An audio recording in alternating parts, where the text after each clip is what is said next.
இதோ தேவனே என் இரட்சிப்பு, நான் பயப்படாமல் நம்பிக்கையாக இருப்பேன். கர்த்தராகிய யெகோவா என் பெலனும் என் கீதமுமானவர், அவரே எனக்கு இரட்சிப்புமானவர் என்று எழுதப்பட்டிருக்கிற வேத வாக்கியத்திற்காக எங்கள் தேவாதி தேவனுக்கு கொடான கோடி ஸ்தோத்திரங்கள் உண்டாகட்டும். எங்களுடைய பெலனும் எங்களுடைய கீதமுமானவரே உங்களுக்கு ஸ்தோத்திரம். வானத்தையும் பூமியை படைத்த சர்வ வல்லமையுள்ள தேவன், ஆமேன், எங்களுடைய ரட்சிப்பாக பாதுகாப்பாக இருக்கிறதற்காக ஸ்தோத்திரம்.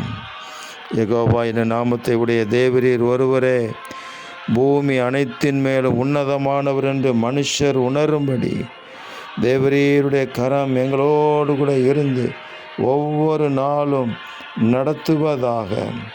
எங்களுடைய சகாயம் வானத்தையும் பூமியை உண்டாக்கின கர்த்தருடைய நாமத்தில் உள்ளது என்பதை இந்த மனுக்குலம் அறியும்படி உம்முடைய சகாயம் எங்கள் மேலும் வீட்டார் மேலும் எங்களுக்கு உண்டான எல்லாவற்றின் மேலும் ஒவ்வொரு நாளும் இருப்பதாக.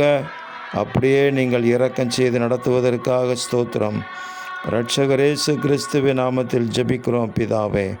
ஆமேன், ஆமேன், ஆமேன்.